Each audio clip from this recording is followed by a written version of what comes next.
চৈত্র মাসের শুক্লপক্ষে জন্ম হয়েছিল হনুমানের। দিনটা ছিল মঙ্গলবার। ধর্ম অনুসারে পূর্ণিমা তিথিতে জন্মগ্রহণ করেছিলেন হনুমান, আর সেই কারণে চৈত্র মাসের শুক্লপক্ষে পূর্ণিমা তিথিতে পালিত হয় হনুমান জয়ন্তী।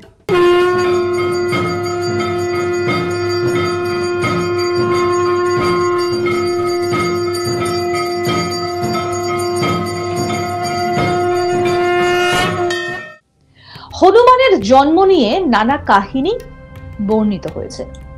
হনুমান কার পুত্র, কার বরে হনুমান অমর? জানতে চান যদি, তাহলে পুরো ভিডিওটা আপনাদের দেখতে হবে। ভালো লাগলে লাইক করুন, শেয়ার করুন, কমেন্ট করুন। ব্রহ্মাণ্ড পুরাণ অনুসারে কেশরী নামে এক অসুর ছিলেন। তার কন্যার নাম ছিল অঞ্জনা। সুন্দরী অঞ্জনা বানর রাজাকে বিবাহ করেছিলেন, আর সেই বানর প্রধানের নামও ছিল কেশরী। কিন্তু বিবাহের পর নানা রকম জটিলতা দেখা দেয়। বহুদিন ধরে রাজা কেশরী এবং দেবী অঞ্জনার সন্তান হচ্ছিল না, মনোকষ্টে ভুগছিলেন। তাদের কষ্ট দেখে ধর্মরাজের দয়া হলো। এমনই একদিন অরণ্যে ভ্রমণ করছিলেন দেবী কেশরী। তিনি একাই ভ্রমণ করছিলেন সেদিন। তখন ধর্মরাজ এক নারী রূপে এসে অঞ্জনার সঙ্গে সাক্ষাৎ করেন। দুজনের মধ্যে গড়ে ওঠে বন্ধুত্ব। কথায় কথায় জানতে চান অঞ্জনার দুঃখের কথা, তারপর তাকে সন্তান লাভের পরামর্শ দেন। ধর্মরাজ এক নারী রূপে এসে অঞ্জনাকে ভালো পরামর্শ দেন।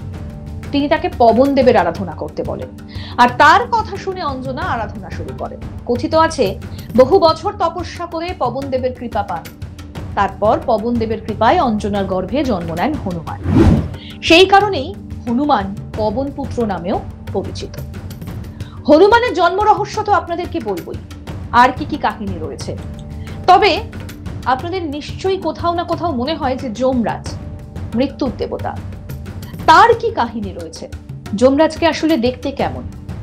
কেন তার পুজো প্রচলিত নয়? জানেন কি? যদি না জেনে থাকেন তাহলে আই বাটনটা একবার প্রেস করুন, জেনে নিন অজানা কাহিনী, আর নিচে ডেসক্রিপশনেও লিংক পেয়ে যাবেন। ব্রহ্মাণ্ড পুরাণে এই কাহিনী বর্ণিত রয়েছে। শিবপুরাণে আবার অন্য কাহিনী। শিবপুরাণে বলা হয়েছে ভগবান হনুমানের জন্ম কাহিনী। সেই পুরাণ অনুসারে ভগবান হনুমান শিবের অবতার। তিনি দেবী অঞ্জনার গর্ভে জন্ম নিয়েছিলেন, আর সারা জীবন রামের সেবা করার ব্রত রেখেছিলেন। শিবপুরাণ বলছে ভগবান বিষ্ণু জন্ম নিয়েছিলেন রাম রূপে। শিবপুরাণে রয়েছে সমুদ্র মন্থনের পর ভগবান বিষ্ণু নারী রূপ ধারণ করেন। সমুদ্র মন্থনে অমৃত উদ্ঘাটন হয়, আর সেই অমৃত দেবতা আর অসুরদের মধ্যে ভাগ করে দেবার জন্য সুন্দরী রমণী আসেন। সেই রমণীর নাম ছিল মোহিনী। একসময় শিব জানতে পারেন যে মোহিনী কোনো নারী নন, ভগবান বিষ্ণুই নারীর রূপ ধরেছেন। শিবপুরাণে অনুসারে শিব সেই মোহিনী রূপ দেখে মুগ্ধ হন। এরপর নাকি ভগবান শিবের রেতপাত হয়েছিল। অঞ্জনা যখন পুত্র কামনায় তপস্যা করছিলেন, তখন তার কান দিয়ে প্রবেশ করে সেই রেত, আর এতেই তিনি গর্ভবতী হন। জন্ম হয় মহাবীর হনুমানের। তাই ভগবান হনুমানকে শিবের অবতার বলা হয়। অন্যদিকে আরো এক কাহিনী রয়েছে। হনুমানজির মা অঞ্জনা ছিলেন স্বর্গলোকের এক অপ্সরা। তার নাম ছিল পুঞ্জিকস্থলা। বনের মধ্যে ঘুরতে ঘুরতে তিনি দেখতে পান যে ধ্যানমগ্ন হয়ে রয়েছেন এক বানর। এক বানর ঋষির মতো ধ্যানপরায়ণ দেখে তিনি তার হাসি থামাতে পারেননি। তাকে নানাভাবে তিনি বিরক্ত করেন, তার ধ্যান ভাঙাতে চান। হনুমান তখন ধ্যানভগ্ন হবার পর পুঞ্জিকস্থলার দিকে কোন রকম কোনো ভ্রুক্ষেপ করলেনই না। তাতে পুঞ্জিকস্থলা কিন্তু ক্ষান্ত হলেন না, আরো বিরক্ত করতে লাগলেন এবং তার উদ্দেশ্যে পাথর ছুঁড়ে মারতে লাগলেন। এতে তার ধ্যান শেষ মুহূর্তে ভেঙে যায় এবং তারপর সে এক ঋষির রূপ ধারণ করে। পুঞ্জিকস্থলা বুঝতে পারেন যে সে এক ঋষির তপস্যা ভঙ্গ করেছেন। ওই ঋষি তার তপস্যা বলে হনুমান রূপ ধারণ করে ধ্যান করে তপস্যারত ছিলেন। ঋষির ক্রোধে পড়েন তিনি তখন পুঞ্জিকস্থলাকে অভিশাপ দেন যে যখনই কোনো ব্যক্তির প্রেমে পড়বে সে বানর রূপী হয়ে পড়বে সে। পুঞ্জিকস্থলা খুব ভীত হয়ে পড়েন এবং ঋষির কাছে অভিশাপ ফিরিয়ে নেবার জন্য আকুতি করতে থাকেন। ঋষি তখন বলেন যে সাপ ফিরিয়ে নেওয়া সম্ভব নয়, তবে তিনি বলেন তিনি বানর রূপী হওয়া সত্ত্বেও তিনি যে ব্যক্তির প্রেমে পড়বেন তার প্রেমে কোনো কমতি হবে না। তখন একদিন দেবরাজ ইন্দ্র পুঞ্জিকস্থলাকে নিজের মনের মতো বর চাইতে বললে তিনি ইন্দ্রদেবকে তাকে পাপ থেকে মুক্ত করার কথা বলেন। ইন্দ্রদেব তখন সবকিছু শুনে তাকে মর্তে জন্মানোর উপদেশ দেন এবং তিনি তখন বলেন সেখানেই তার একজনের সঙ্গে প্রেম হবে, আর সেই ব্যক্তির সঙ্গে তার প্রথম প্রেম বিবাহ হবে এবং তার গর্ভে মহাদেব ভূমিষ্ঠ হবে, তাতেই সে পাপ মুক্ত হবে। সেই মতো পুঞ্জিকস্থলা অঞ্জনা নামে মর্তে আসেন মর্তে এক জঙ্গলে ঘুরতে ঘুরতে এক সুন্দর যুবকের দেখা পান। সেই সুদর্শন চেহারার যুবকের প্রেমেও পড়ে যান অঞ্জনা। সঙ্গে সঙ্গে তার রূপ বানরের আকার ধারণ করে এবং ঋষির যে অভিশাপ তাকে দিয়েছিলেন সেটা তার মনে পড়ে।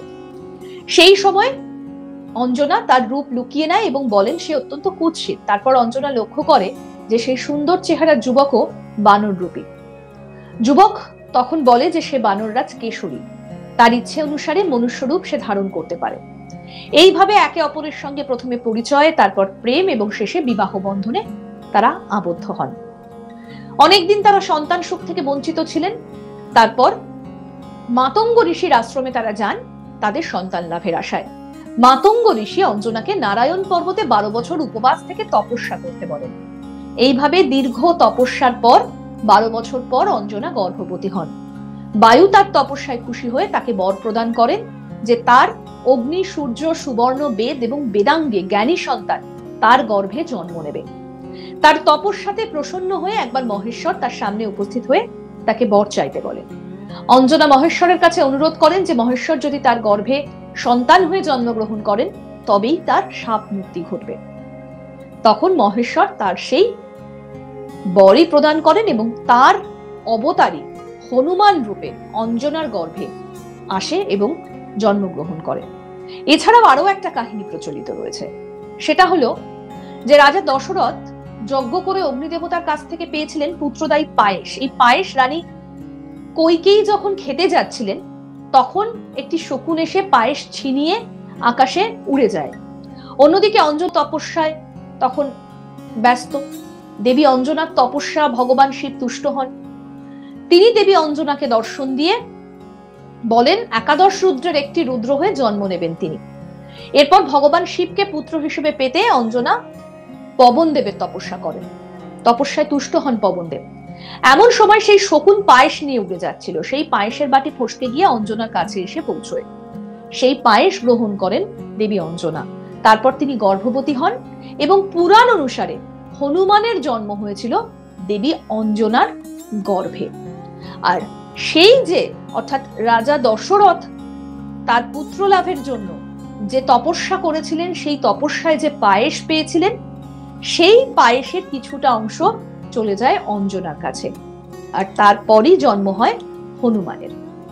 অর্থাৎ এদিক থেকে দেখতে গেলে অনেকে বলে থাকেন, বিভিন্ন জায়গায় কথিত আছে যে হনুমান নাকি রামেরও সহোদর। আমরা দেখি যে বিভিন্ন সময় বিভিন্ন জায়গায় হনুমানের যেমন আমরা অস্তিত্ব লক্ষ্য করি, বা বিভিন্ন সময় আমরা দেখতে পাই যে মর্তে হনুমানের উপস্থিতি কিন্তু আমরা দেখতে পাই কলিযুগেও। অর্থাৎ কলিযুগেও মর্তে কিন্তু হনুমানের উপস্থিতি রয়েছে। সেই সত্যযুগ থেকে শুরু করে হনুমান আজও কিন্তু আমাদের চারপাশে বিরাজমান। চৈত্র মাসের শুক্লপক্ষে জন্ম হয়েছিল ভগবান হনুমানের। তাই তিথি অনুসারে চৈত্র মাসের শুক্লপক্ষের পূর্ণিমা তিথিতেই পালিত হয় হনুমান জয়ন্তী। ব্রহ্মাণ্ড পুরাণ, শিব পুরাণ, বিভিন্ন পুরাণে হনুমানের জন্মের কাহিনী নানাভাবে বর্ণিত এবং হনুমান হচ্ছে শিবেরই অংশ, এমনটাও কিন্তু বলা রয়েছে শিব পুরাণে। কেমন লাগলো এই হনুমানের জন্ম কাহিনী? যদি ভালো লেগে থাকে তাহলে তো অবশ্যই লাইক করবেন, শেয়ার করবেন, কমেন্ট করবেন। আজ তাক বাংলার ইউটিউব চ্যানেল সাবস্ক্রাইব করুন, নোটিফিকেশন পেতে বেল বাটন অপশন প্রেস করুন। এই ভিডিও সম্পর্কে আপনাদের মতামত জানান। হোয়াটসঅ্যাপে ফলো করুন আজ তাক বাংলা।